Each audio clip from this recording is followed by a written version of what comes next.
Hi dear students, we are discussing the chapter microorganisms, friend and foe. In the previous classes we discussed about the what are the uses of microorganisms, and also in the last class we discussed about the how the microorganisms are harmful to us. ನಮಗೆ ಯಾವ ರೀತಿ ಈ micro organisms ಇಂದ ಪ್ರಾಬ್ಲಮ್ಸ್ ಆಗ್ತಾ ಇದೆ, what are the diseases caused by the microorganisms in human beings ಅಂತ ನೋಡ್ತಾ ಹೋಗಿದ್ವಿ ಅಲ್ವಾ. In this class we will discuss about the disease causing microorganisms in animals. Human ಬೀಯಿಂಗ್ಸಲ್ಲಿ ಯಾವ ರೀತಿ ಡಿಸೀಸಸ್ನ ಕಾಸ್ ಮಾಡುತ್ತೆ ಅಂತ ನಾವು ಲಾಸ್ಟ್ ಕ್ಲಾಸಲ್ಲಿ ನೋಡಿದ್ದೀವಿ. So in this class we will discuss about the disease causing microorganisms in animals. Which micro organisms cos the diseases in animals, how they cos the diseases ಅಂತ ನಾವು ಡಿಸ್ಕಸ್ ಮಾಡ್ತಾ ಹೋಗೋಣ. Several microorganisms not only cause diseases in humans and plants but also in other animals. ನೋಡಿ, some microorganisms they cannot only cause the diseases in plants and animals but also they cause the diseases in some animals. For example, anthrax is a dangerous human and cattle disease caused by a bacterium. ನೋಡಿ, ಬ್ಯಾಕ್ಟೀರಿಯಮ್ಮಿಂದ ಒಂದು cause ಆಗುವಂಥ disease that is anthrax. It is a very dangerous human and cattle diseases. ಹ್ಯೂಮನಲ್ಲಿ ಬರುತ್ತೆ and also in ಕ್ಯಾಟಲ್ಸಲ್ಲೂ ಕೂಡ ಈ disease ಬರುತ್ತೆ, which is that the disease name is anthrax. It is caused by the microorganism bacterium. Foot and mouth disease of cattle is caused by a virus. Here is one of the disease that is foot and mouth disease, ಕಾಲು ಬಾಯಿ ರೋಗ ಅಂತೇಳಿ ಏನು ಕರಿತೀವಿ, that is occur in cattle. Okay, caused by the virus. ಯಾವುದರಿಂದ ಇದು ಆಗುತ್ತೆ? It is caused by a virus. See, Robert Koch 1876 discovered the bacterium Bacillus anthracis which causes anthrax disease. anthrax disease ನ ಕಾಸ್ ಮಾಡುವಂತಹ ಬ್ಯಾಕ್ಟೀರಿಯಂ ಯಾವುದು? Bacillus ಆಂಥ್ರಸಿಸ್.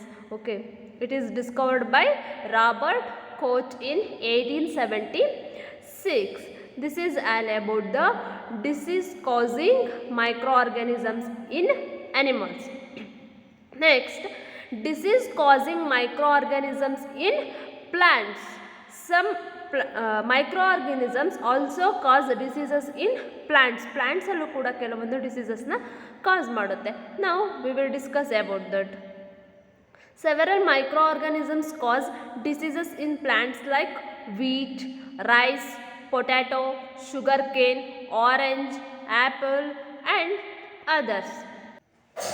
See, in the plants like wheat, rice, potato, sugarcane, orange, apple and other plants. ಈ ಪ್ಲಾಂಟ್ಸಲ್ಲಿ ನಾವು ಡಿಸೀಸಸ್ನ ನೋಡ್ತಾ ಹೋಗ್ಬೋದು, which are caused by the microorganisms. Okay, the diseases reduce the yield of crops. Disease ಬಂದರೆ ಏನಾಗುತ್ತೆ ಪ್ಲಾಂಟ್ಸಿಗೆ? There is a reduce in the yield of crop. ನಮಗೆ ಚೆನ್ನಾಗಿ ಈಲ್ಡ್ ಬರೋದಿಲ್ಲ. See table 2.2 for some such plant diseases. Here they gave some plant diseases and those diseases caused by which organism ಅಂತ ಒಂದು column ಕೊಟ್ಟಿದ್ದಾರೆ. They can be controlled by the use of certain chemicals which kill the microbes. Okay, the plant diseases are prevented by using some chemicals which kill the microbes. ಡಿಸೀಸಸ್ನ ಕಾಸ್ ಮಾಡುವಂಥ ಮೈಕ್ರೋಬ್ಸ್ನ kill ಮಾಡೋದ್ರಿಂದ plant ಡಿಸೀಸಸ್ನ ಏನು ಮಾಡ್ಬೋದು? ನಾವು prevent ಮಾಡ್ತಾ ಹೋಗ್ಬೋದು. Here is A column which shows the name of the diseases and that disease is caused by which organism and mode of transmission, ಯಾವ ರೀತಿ ಅದು ಟ್ರಾನ್ಸ್ಮಿಟ್ ಆಗುತ್ತೆ ಅಂತ ನೋಡ್ತಾ ಹೋಗೋಣ. C firstly the name of the disease is citrus canker. Okay, the micro organism caused is bacteria. Okay, bacteria ಏನು ಮಾಡುತ್ತೆ? ಈ ಸಿಟ್ರಸ್ ಕ್ಯಾಂಕರ್ ಅನ್ನುವಂತಹ ಒಂದು ಡಿಸೀಸ್ನ ಕಾಸ್ ಮಾಡುತ್ತೆ. Mode of transmission is air. It is transmitted through the air. Next, second one is Rust of wheat. This is also one of the name of the plant disease. It is caused by fungi. It's transmitted through the air and seeds. Next, name of the third disease is yellow vein mosaic of Bindi or okra. It is caused by virus and it is transmit through the insects ಮುಖಾಂತರ ಏನಾಗುತ್ತೆ, ಇದು spread ಆಗ್ತಾ ಹೋಗುತ್ತೆ ಅಥವಾ ಒಂದು ಪ್ಲ್ಯಾಂಟಿಂದ ಇನ್ನೊಂದು ಪ್ಲ್ಯಾಂಟಿಗೆ transmit ಆಗ್ತಾ ಹೋಗುತ್ತೆ. These are all the name of the diseases and these diseases caused by the organism and mode of transmission. Next, another one is food poisoning. It is also caused by the microorganisms. Some microorganisms cause the food poisoning. ಕೆಲವೊಂದು microorganisms ಫುಡ್ನ ಸ್ಪಾಯ್ಟ್ ಮಾಡಿಬಿಟ್ಟು ಅಲ್ಲಿ food poisoning ಆಗೋದಕ್ಕೆ reason ಆಗುತ್ತೆ. So ನಾವು V will discuss about those micro organisms. Bujo was invented by his friend to a party and he ate a variety of food stuff. Okay, ಇಲ್ಲಿ ಬೂಜೋ ಏನು ಮಾಡ್ತಾರೆ, ಬೂಜೋನ ಅವ್ರ ಫ್ರೆಂಡು ಒಂದು ಪಾರ್ಟಿಗೆ ಇನ್ವೈಟ್ ಮಾಡಿರ್ತಾರೆ. Then they ate varieties of food stuff. ಅಲ್ಲಿ ಅವನು ತುಂಬ ವೆರೈಟೀಸ್ ಆಫ್ ಫುಡ್ನ ತಿಂತಾ ಹೋಗ್ತಾನೆ, ಯಾರು, ಬೂಜೋ. And reaching home he started vomiting and had to be taken to a hospital.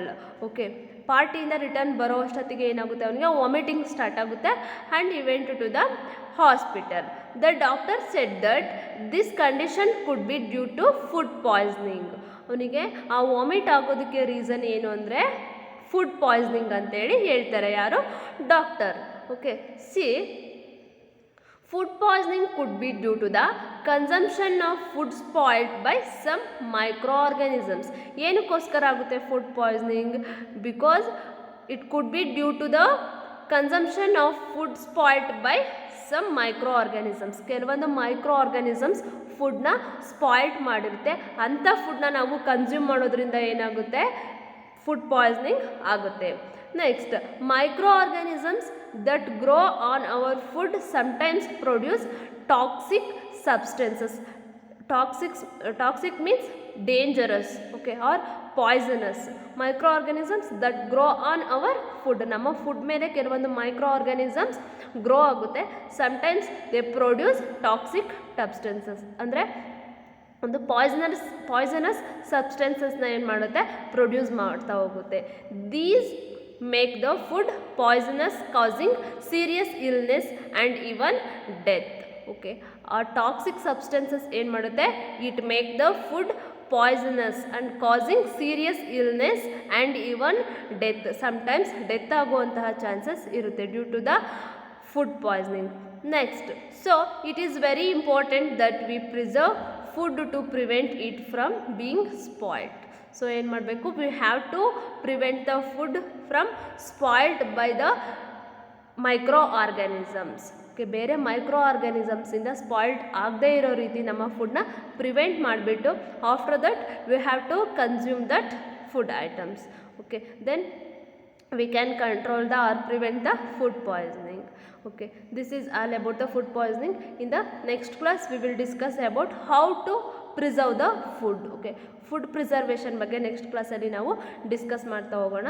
So today's homework is write some plant diseases and the microorganisms which cause the disease and mode of transmission. Okay, ಈ ಕಾಲಮ್ನ ಬರಬೇಕು. Next, the second question is what is food poisoning? Second question is what is food poisoning, and third question is name some animal diseases. Name some animal diseases which caused by microorganisms. These are the three questions you should write and send through WhatsApp. Thank you.